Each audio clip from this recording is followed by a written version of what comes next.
Hi hello ನಮಸ್ಕಾರ ಸ್ನೇಹಿತರೆ, ರಮ್ಯ ಟಿವಿಗೆ ನಿಮ್ಮೆಲ್ಲರಿಗೆ ಸ್ವಾಗತ. ಕಲರ್ಸ್ ಕನ್ನಡ ವಾಹಿನಿಯಲ್ಲಿ ಪ್ರಸಾರವಾಗುತ್ತಿರುವ ಜನಪ್ರಿಯ ಧಾರಾವಾಹಿಗಿರುವ ಭಾಗ್ಯಲಕ್ಷ್ಮಿ ಧಾರಾವಾಹಿಯು ತನ್ನ ಕತೆಗೆ ವಿದಾಯವನ್ನು ಹೇಳಲಿದೆ. ಭಾಗ್ಯಲಕ್ಷ್ಮಿ ಧಾರಾವಾಹಿಯ ಮುಕ್ತಾಯದ ಬಗ್ಗೆ ಪ್ರೇಕ್ಷಕರ ಅಭಿಪ್ರಾಯವಾದರೂ ಏನು ಎಂಬುದನ್ನು ಹಿಂದೆ ನೋಡುವಲ್ಲಿ ತೆಗೆದುಕೊಂಡು ಬರೋಣ. ನೀವು ಸಹಿತ ಕನ್ನಡದ ಧಾರಾವಾಹಿಗಳನ್ನು ಇಷ್ಟಪಡುವುದಾದರೆ ಈ ವಿಡಿಯೋಕ್ಕೆ ತಪ್ಪದೇ ಒಂದು ಲೈಕ್ ಮಾಡಿ.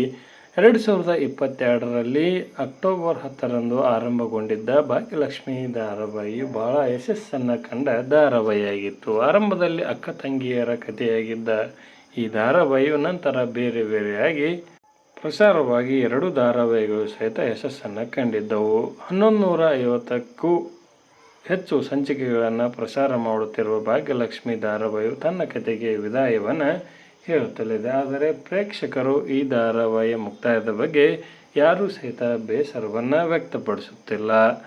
ಮುಗಿದರೆ ಸಾಕು ಅನ್ನುವಂತಿದ್ದ ಪ್ರೇಕ್ಷಕರು ಈಗ ಖುಷಿಯನ್ನು ವ್ಯಕ್ತಪಡಿಸುತ್ತಿದ್ದಾರೆ. 2 ತಿಂಗಳು ಹಿಂದೆಯೇ ಈ ಧಾರಾವಾಹಿ ತನ್ನ ಕಥೆಗೆ ಅಂತ್ಯವನ್ನು ಹಾಡಬೇಕಾಗಿತ್ತು. ಹೊಸ ಧಾರಾವಾಹಿಗಳು ಸ್ವಲ್ಪ ತಡವಾದ ಕಾರಣಕ್ಕಾಗಿ ಭಾಗ್ಯಲಕ್ಷ್ಮಿ ಧಾರಾವಾಹಿಯನ್ನು ಮುಂದುವರಿಸಲಾಯಿತು.